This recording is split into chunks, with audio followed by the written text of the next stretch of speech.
परत्रात्मा भाविजन्मान्तरं स्वभाव ततः कंपयिव त्रासो भीति परलोकतोऽस्ति सा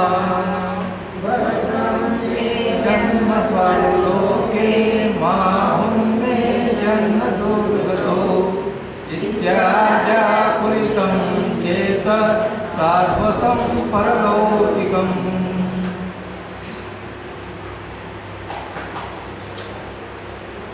परत्रात्मा भावी जन्मांतरम स्वभाव परलोक. परलोक काय आहे त्याचा पर्यावळी खुलासा केला की परलोक आम्ही कशाला म्हणणार आहोत तर भावी जन्मांतरम स्वभाव, जेव्हा भावी जन्म म्हणजे भावी जन्म होणार आहे असं जो काही जो जिथं जिथं आपण जन्म घेणार आहोत पुढच्या भवात त्याला परलोक अशा प्रकारचं म्हटलं जाणार आहे. ततः त्या परलोकासंबंधी याच्या मनात काय असं म्हणतात, कंप इव त्रासो भीती. कंपाप्रमाणे जसा कंप सुटला, भीती असेल मनात तर कंप सुटतो मानवाला, त्याप्रमाणे याला कंप सुटलेला असतो की परलोकात मला सुख मिळेल का नाही, परलोकात माझं दुःख दूर होईल का नाही, का परलोकातही असं दुःख मला मिळेल, अशा प्रकारची भीती त्याच्या मनात असते आणि त्या भीतीचं नाव परलोक भय असं आहे. तो काय विचार करतो, स्वर्लोके भद्रम चेत जन्म, माझा जन्म कुठं व्हावा, स्वर्गच मला मिळावा, स्वर्गातच माझा जन्म व्हावा, कुगतीत माझा जन्म होऊ नये, तिर्यंच्या नरक गतीत माझा जन्म होऊ नये अशी तो कल्पना.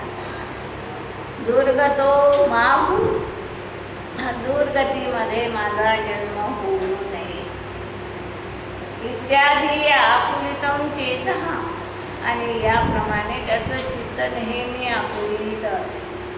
त्याच्या मनात हा विचार कधी येत नाही की आपला परिणाम त्यावेळी जसा असेल त्याला अनुसरून आपल्याला परलोक मिळणार आहे. आयु कर्माचा बंध ज्या काली पडतो त्या काली असणाऱ्या परिणामावर अवलंबून राहणार आहे परलोक. तर हा परलोकाची भीती ठेवून काही उपयोग होणार नाही. तो जो मिळायचा आहे तो त्या काली मिळून गेलेला असणार आहे आणि म्हणून त्याच्या जीवनातली ही जी भीती आहे, आकुलता आहे, ते परलोक भय म्हटल्या जाणार आहे. मिथ्या दृष्टे सदैवास्ति मिथ्याभावेक कारणात् तद्विपक्षस्य सदृष्टे नास्ति तत्र व्यत्ययः. ही भीती, परलोकाची भीती ही कुणाला असेल तर मिथ्या दृष्टे हे एव सेवका ठेवला, ही अशा परलोकाची भीती देखील नियमाने मिथ्या दृष्टीलाच असू शकते. का मिथ्या भाविक कारणात, नियमाने मिथ्या हे त्याचं कारण असणार. जोपर्यंत मिथ्यात्व आहे तोपर्यंत नियमाने दोन गती बांधल्या जातात, नरक गती आणि तिर्यंच्या गती, मनुष्य आणि तिर्यंच्यासाठी. देव आणि नारकीसाठी नियमाने तिर्यंच्या गती बांधल्या जातात. जर त्याच्या जीवनात मिथ्यात्व असेल तर नियमाने तो तिर्यंच्यायूच बांधेल, दुसरी बांधू शकत नाही.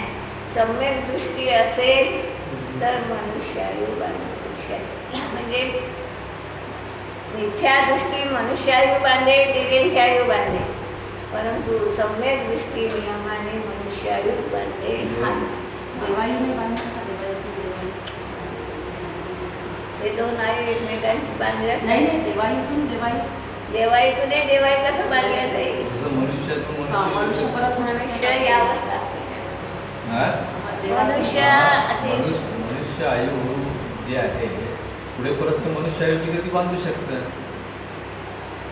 बांधेल ना, पण मिथ्या दृष्टी असताना बांधेल, सम्यक दृष्टी असताना नाही बांधत.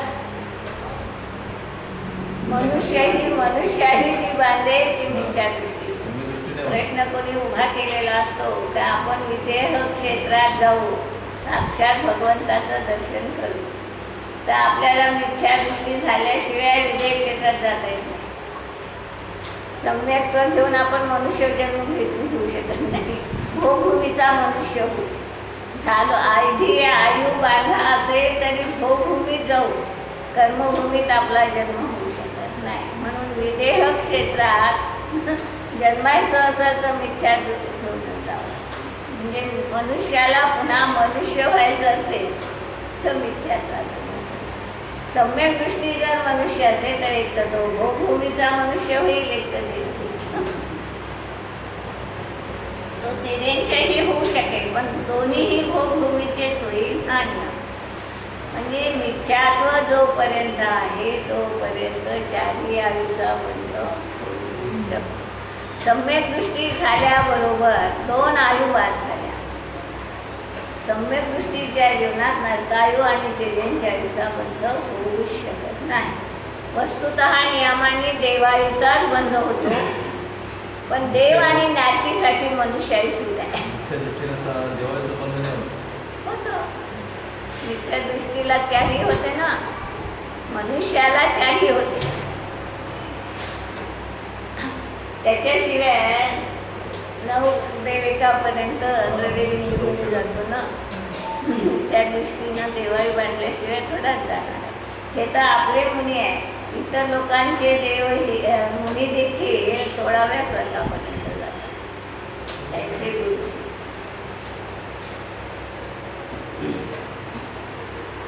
तद विपक्षस्य सदृष्टे हे तत्तत्र व्यत्ययात नास्ति. आणि त्याच्या विपक्ष म्हणजे सम्यक दृष्टी जीवाच्या ठिकाणी तत्र व्यत्ययात मिथ्याभावाचा व्यत्यय असल्यामुळे, मिथ्याभावाचा अभाव असल्यामुळे त्याला मिथ्यात्वाच्या अनुदयामुळे परलोकाची भीती राहत नाही. जो मिळेल तो बदलवू शकत नाही हा अकाट्य विश्वास त्याच्या जीवनात असणार आहे. आणि जो मिळेल त्यातही धर्ममय जीवन आपल्याला कसं घालवता येईल हा विचार ज्ञानीच्या जीवनात असतो.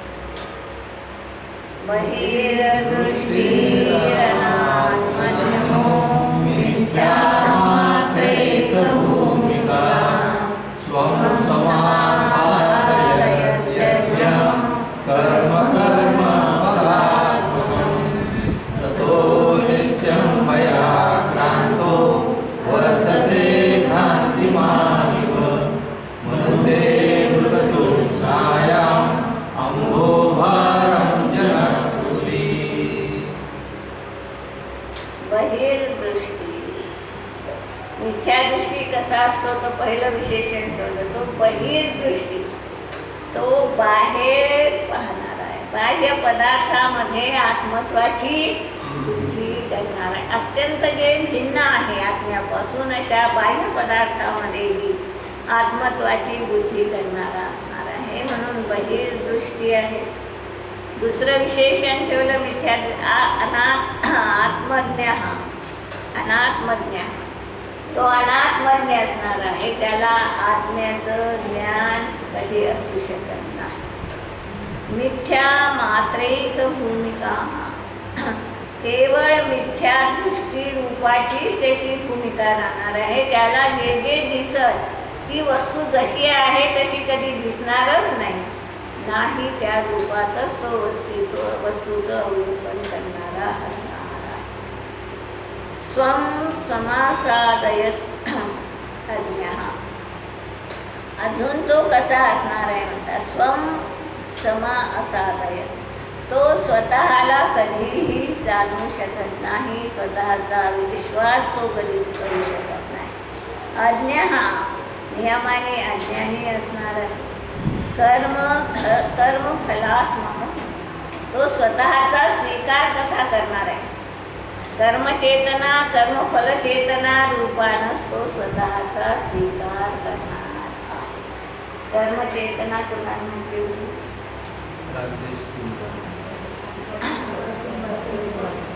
पराचं कर्तृत्व घेणं. किंवा पराचं भोक्तृत्व घेणं हाच भाव त्याच्या जीवनात राहिल्यामुळे तो कर्मचेतना कर्मफलचेतना स्वरूपच असणार. ततो नित्यं भयाक्रांतो वर्तते आणि म्हणून तो नेहमीसाठी भयग्रस्त असतो. भ्रांतिमान युवक ज्याच्या जीवनात भ्रांती झाली आहे, डोकं फिरलं आहे, त्याला नेहमी जशी भीती असते त्याप्रमाणे या मिथ्यादृष्टी जीवालाही सदा अशा प्रकारची भीती राहते. मुदुगतृष्णा अंभो भारम जनः कुधीही म्हणते. हा कुधीही हा जो मिथ्यादृष्टी जीव आहे म्हणतात, हा मिथ्यादृष्टी जीव मृगतृष्णा अंभो भारम म्हणते. मृगतृष्णेलाच पाणी समजतो त्याप्रमाणे हा जे जिथं नाही त्या रूपानं तो वस्तू स्वरूप मानत आलेला असतो. मिथ्या दृष्टीला कधीही दृष्टी असत नाही, तो आंधळा असतो. वस्तू स्वरूप पाहण्यासाठी त्याचे डोळे मिटलेले असतात आणि त्यामुळे त्याला वस्तू स्वरूप कधी समजत नाही. त्यामुळे तो भयाक्रांत असतो. पर्याय विनश्वरच असणार आहे, ती उत्पन्न नष्ट होत राहणार आहे. ती पुद्गलाची असली काय, शरीराची असली काय, आत्म्याची असली, तिचा स्वभाव जो आहे ते कार्य ती करत राहणार आहे. हा विचार ज्ञानीला येतो, अज्ञानीला येत नाही. म्हणून त्यांनी सांगितलं पर्याय मूर्तेचं लक्षण. त्यांनी काय केलं? पर्यायीला स्थायी मानणं हे पर्याय मूर्तेचं लक्षण. पर्याय क्षणमात्र आहे हे समजणं हे मिथ्यात्व नाही, पण पर्याय क्षणमात्र असून तिला स्थायी समजणं हा मिथ्यात्वाचा. म्हणून मृगतृष्णाय अंभो भारम जनाः कुधीही म्हणते. त्या मृगतृष्णेप्रमाणे वाळूलाच पाण्याचा विकल्प जसा होतो त्याप्रमाणे या जीवाच्या ठिकाणी जे तिथं नाही त्या रूपाचा विकल्प होतो. एवढा मिथ्यादृष्टीच्या साईडनं एवढे मायनस पॉईंट आहे, तरी 16व्या स्वर्गापर्यंत त्याची उडी कशी काय जाते? कशाच्या भरोशावर? शुभभावाच्या. फक्त शुभभावाच्या. म्हणूनच मुनींमध्ये हा एक समज असतो. आगम हे सांगतं आपलं की मुनी झाल्यानंतर नियमाने देवायू बांधल्या जाते. पण हा नियम आगमाचा कुणासाठी आहे? काय बोलली? मुनी झाल्यानंतर नियमाने देवायू बांधल्या जाते. कारण 6व्या गुणस्थानानंतर जी आयु बांधल्या जाते ती कोणती बांधल्या जाते? देवायूच बांधल्या जाते. हा नियम म्हणजे तो देवायूच बांधणार आहे. म्हणून निदान बाकीच्या 3 आयु तरी कटतात आणि म्हणून मुनीव्रत धारण केलं जातं. पण हा नियम भावलिंगी मुनीसाठी आहे, द्रव्यलिंगी मुनीसाठी हा आगमाचा नियम नाही. जो सम्यक दृष्टी असेल, खऱ्या अर्थानं 12 कषायाचा अभाव त्याच्या जीवनात आला असेल, त्याच्यासाठी हा नियम आहे की तो नियमाने देवायूस बांधेल. अंतरात्मा तुनेर्भीत पदं निर्भयमाश्रिता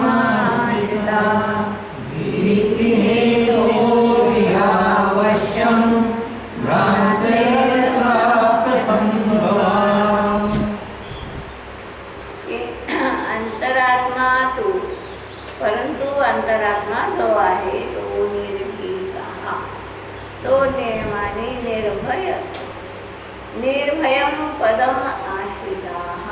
का निर्भय असतो? हेतू ठेवला की हा ज्ञानी जीव नियमाने निर्भय असणार आहे. तर का असणार आहे म्हणता? निर्भयम पदम आश्रिता. निर्भय असणाऱ्या अशा पदाचा आश्रय त्यांनी घेतलेला आहे. कोणतं पद आहे? निर्भय असं शुद्ध आत्मा असं निर्भय पद आहे की जिथं कुणाचा प्रवेश नाही, कुणीही कोणत्याही प्रकारचा दखल आपल्याला देऊ शकत नाही असं महान शुद्धात्मा जो आहे तो निर्भय आहे. आणि अशा निर्भय पदाचा आश्रय घेतल्यामुळे हा सम्यक दृष्टी जीव निर्भीत असतो. भीती हेतु ह्या अवश्यम भ्रांते हे अपि असंभवा. भयाचं कारण जे भ्रांती होतं ती भ्रांतीच इथं राहिली नाही आणि म्हणून त्याच्या जीवनामध्ये नियमाने भीती राहत.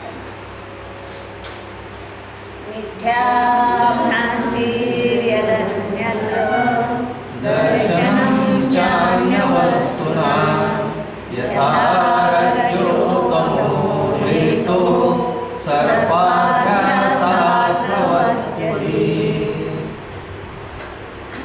अन्यत्र मिथ्या दृष्टीच्या जीवनात काय असणार आहे म्हणतात.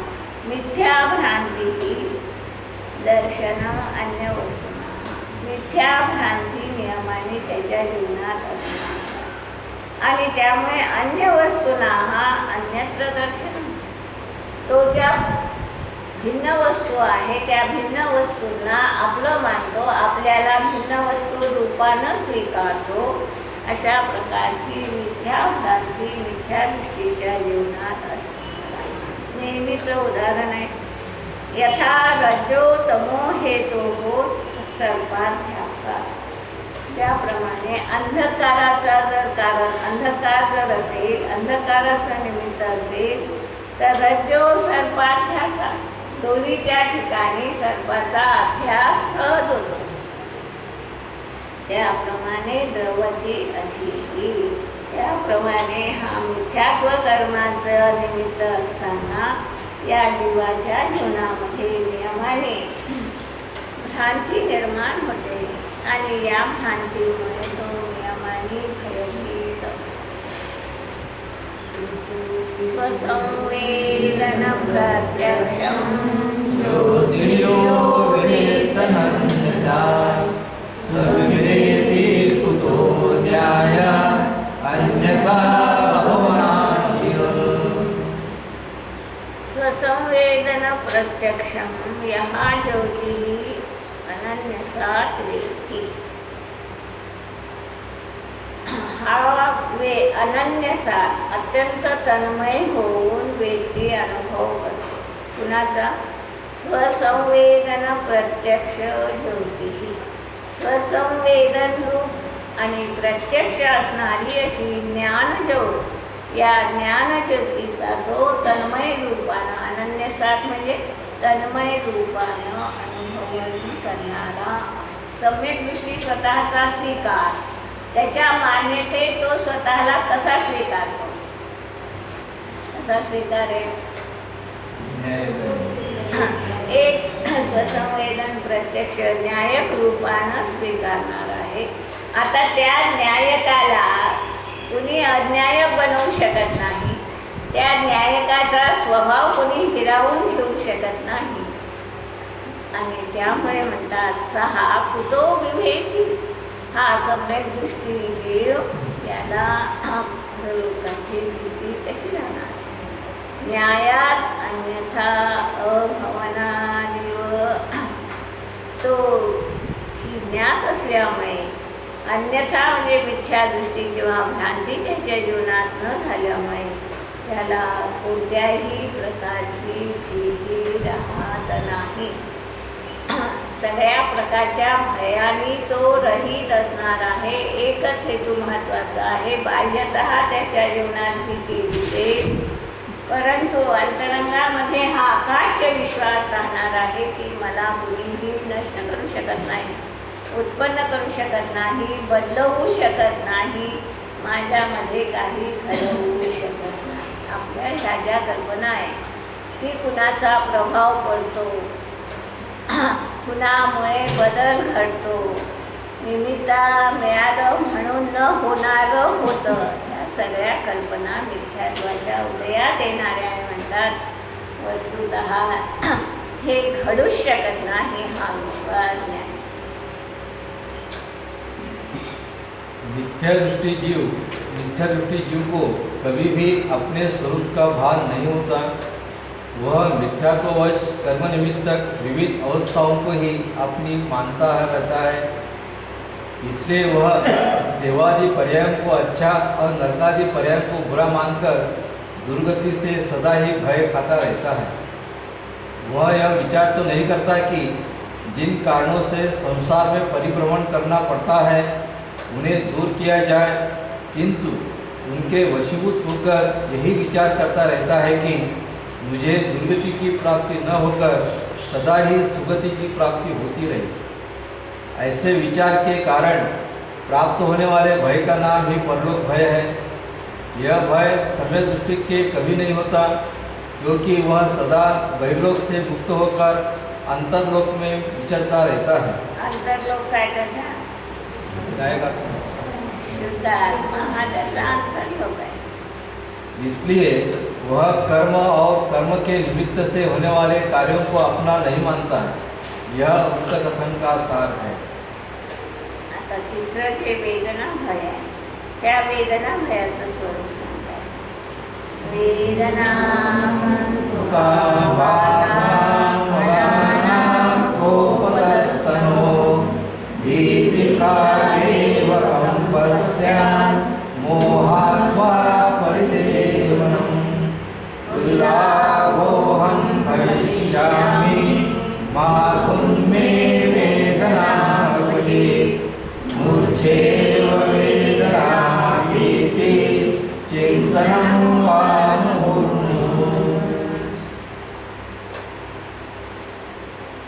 वेदना भय कशाला म्हणतात? आगंतुका हा बाधा, एकदम काहीतरी शरीरात बाधा उत्पन्न होईल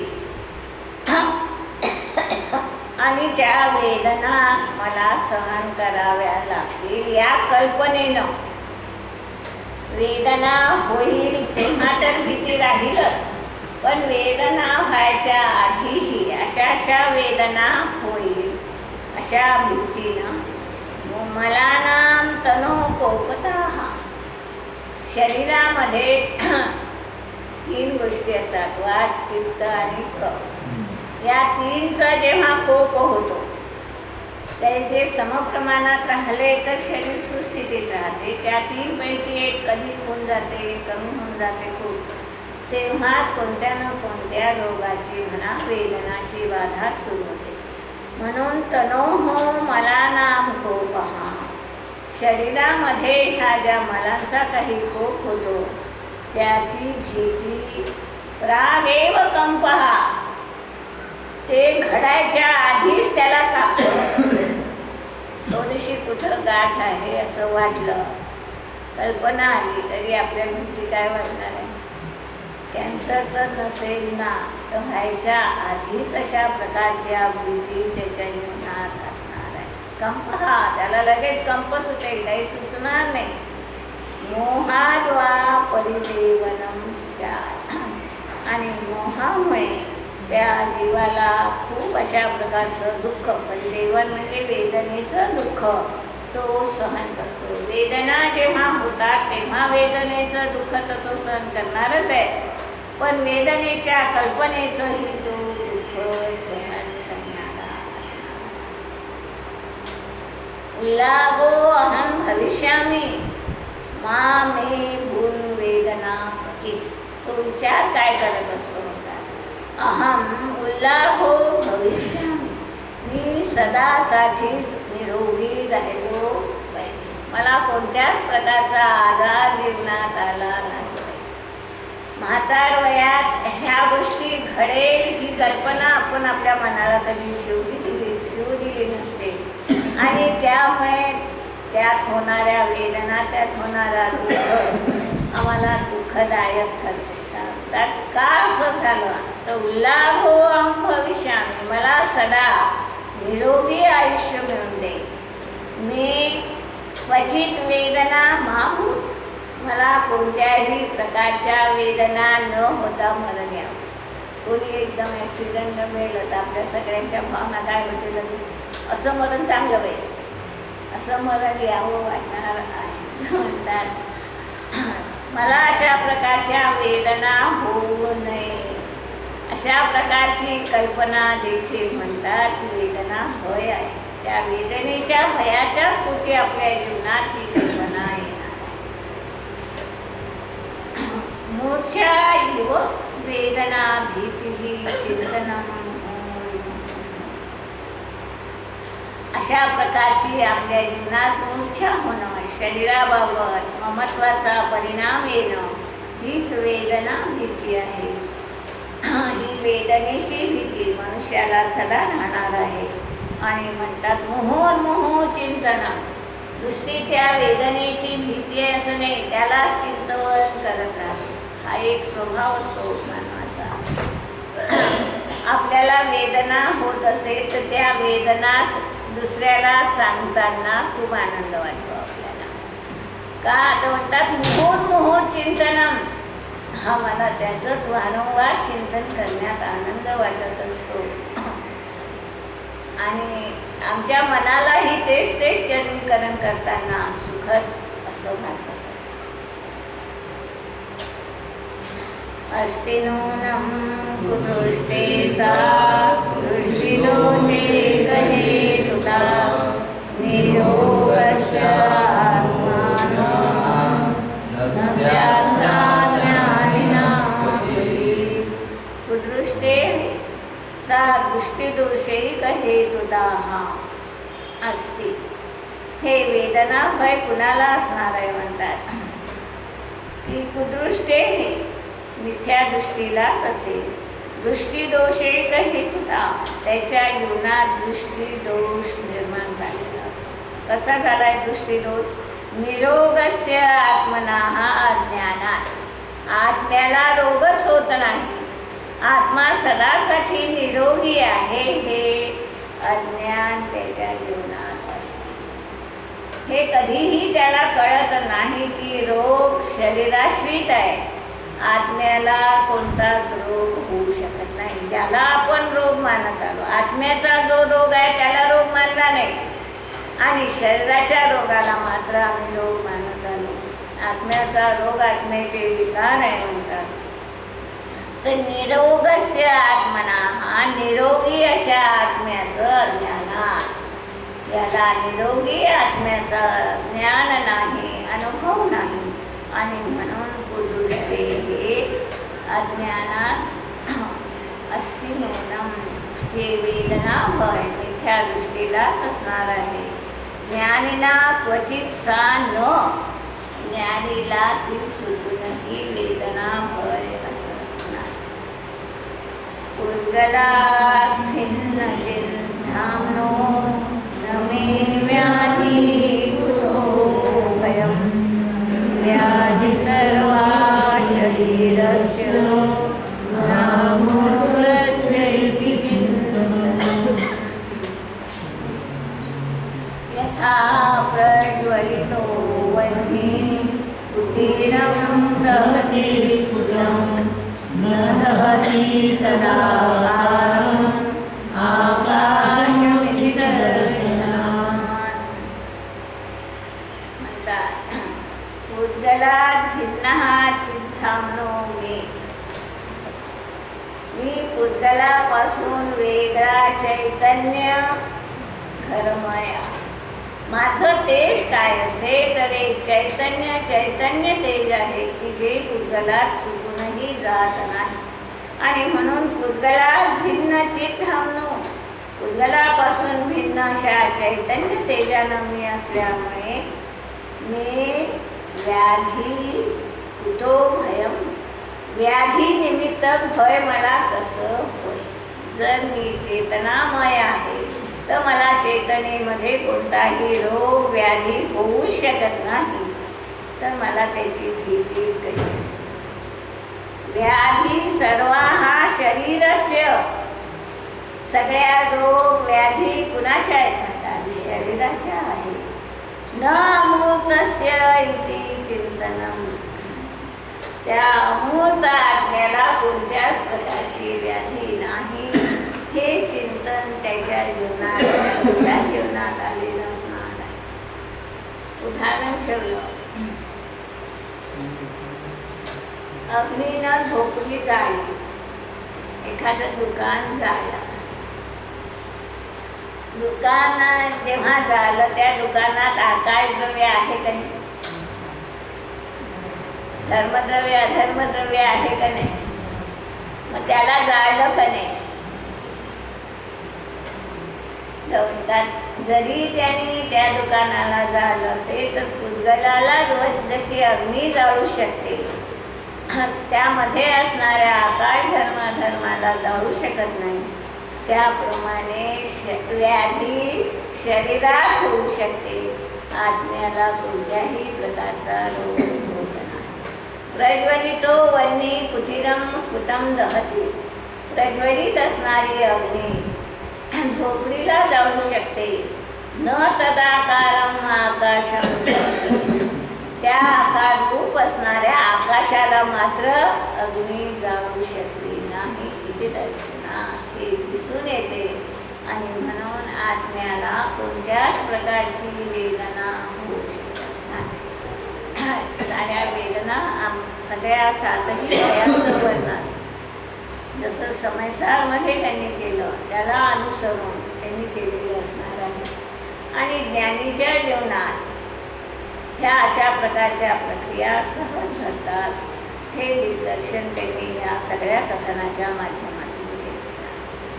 स्पर्शनादिनेंद्रियार्थेषु प्रत्युत्पन्नेषु भावेषु नादरो यस्य सोऽर्थात् निर्भीको वेदनाभयान्.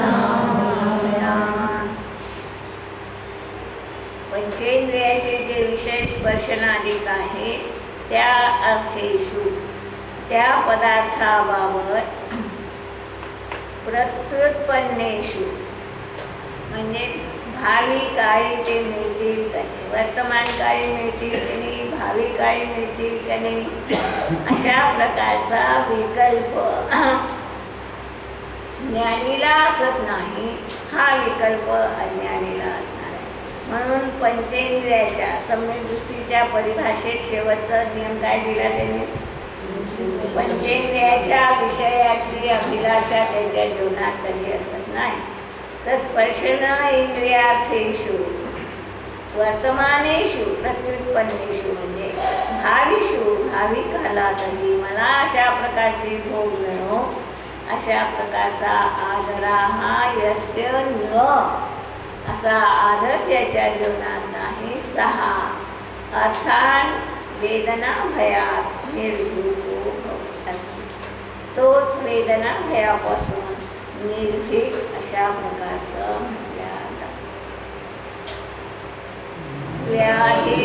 व्याधिस्थानेषु तेषु चेत् नासिद्धो नादरो बाधा हेतो स्वतस्तेषाम् आमयस्य विशेषतः. मध्येच म्हणतात पंचेंद्रियाच्या विषयाची लालसा का आणली आम्ही, तर व्याधिस्थानेषु हे जे पंचेंद्रियाचे विषय आहेत ते जर अधिक रीतीनं भोगल्या गेले तरच व्याधी येणार आहे, तरच रोग जीवनात येणार आहे. म्हणून व्याधीचं कारण कोण, रोगाचं कारण काय आहे म्हणतात, शरीरातही जे काही रोग निर्माण होणार आहे त्याचं मूळ कारण काय, पंचेंद्रियाच्या विषयातली आसक्ती हे त्याचं मूळ कारण आहे. म्हणून व्याधिस्थानेषु व्याधीचं स्थान असणाऱ्या अशा उच्चैही त्या इंद्रियांच्या विषयाबाबत अनादरो मनात असतो. अनादराचा भाव त्याच्या जीवनात सदा राहणार आहे. किंवा अनादरो मनात असिद्धो न, अनादराचा परिणाम त्याच्या जीवनात असिद्ध असत नाही. बाधा हेतो हो स्वतः तेषाम आमयस्य अविशेषः. पंचेंद्रियाचे विषयच आम्हाला बाधा हेतो हो, बाधेचं कारण आहे. आमयस्य आणि आमच्या रोगाचं ते माहेरघर असल्यामुळे अविशेषतः त्यांच्यामध्ये कोणत्याही प्रकारचा भेद न करता व्याधीच्या बाबत याच्या जीवनात कधीही आदरही येत नाही आणि अनादरही येत नाही. वेदना जे आपलं नाही, साधा नियम असतो, दुसऱ्याच्या रोग ऐकलं, याला अमुक रोग झाला, असं ॲक्सिडेंट झालं, हे ऐकल्यानंतरही आपल्याला दुःख होते आणि आपलं झालं असेल तेव्हा आपल्याला दुःख होते. काय फरक आहे? हे दुःख पाहण्याचं आहे आणि हे दुःख अनुभवण्याचं आहे. हा जसा फरक आहे म्हणतात, त्याप्रमाणे सम्यक दृष्टीचं दुःख दिसलं तरी त्याचं दुःख केवळ तो पाहणारा आहे, त्या दुःखाला जाणणारा आहे, त्याचं संवेदन करणारा असं नाही. शरीर में वातादि रोग या रोग के कारण देखकर डरना, वेदना, भय, यह भय उसी के होता है जिसके शरीर में अहंकार भाव होता है। सम्यक दृष्टि के यह भय कभी नहीं होता, क्योंकि वह शरीर और शरीराश्रित क्रियाओं से अपने आत्मा को भिन्न अनुभव करता है। वह जानता है कि शरीर जड़ है और मैं चेतन हूँ, शरीर मूर्त है और मैं अमूर्त हूँ, शरीर सदाकाल अनेक रोगों का घर है और मैं निरोग हूँ। फिर मुझे किस बात का भय करना चाहिए? मुझे तो सदा ही निर्भय रहना चाहिए। यही कारण है कि वह सदा वेदना भय से भी मुक्त रहता है। कदाचित रागवश वह शरीर की रक्षा में प्रवृत्त भी होता है। मग आपल्याला प्रश्न तिथेच उभा राहतो, इकडे त्याला भीती नाही म्हणतात आणि मग हा त्याच्यासाठी प्रयोग करणार आहे का नाही, काही त्याच्यासाठी उलाढाल करेल का नाही आपल्या जीवनात, जे नेहमीचा प्रश्न असतो की जे स्वतःला सम्यक दृष्टी मानत होते असे स्वामीजी ज्या श्लोकला का गेले? जर एवढं अध्यात्म त्यांच्या जीवनात होतं तर ज्या श्लोकला का गेले? कळत नव्हतं का की वेदना शरीराच्या आहे, आत्म्याच्या नाही, आणि तरी देखील स्वतः गेले आहे, कोणी नेलंही नाही त्यांना. असं का? तर जेव्हा आम्हाला सम्यक दृष्टीचं जीवन कळत नाही तेव्हाच हा प्रश्न उभा राहतो. सम्यक दृष्टीच्या जीवनातही जेव्हा अतीव होतात त्या वेदना, त्या वेदनेचं सहन करण्याचं सामर्थ्य राहिलं नाही तर ह्या गोष्टी घडू शकतात. और उसे विविध अनिष्टों से बचाता भी है, तो भी वह उसके हानि लाभ में व्याकुलित नहीं होता। उसकी दशा तो उस डॉक्टर के समान होती है जो किसी रोगी की चीर फाड़ भी करता है और उसकी रक्षा के विविध उपाय भी करता है। उदाहरण महत्वाचं काय दिलं? डॉक्टर चीर फाड़ करते हैं। चिरफाड करते म्हणजे दुःख देते का नाही वस्तुतः, पण ते दुःख तो कशासाठी देतो आहे म्हणतात? रक्षा करण्यासाठीच करतो आहे, हा महत्वाचा. फिर भी यदि उसकी रक्षा नहीं कर सकता है तो उसमें दुखी नहीं होता। कैसे करो गुणगान प्रभु तेरो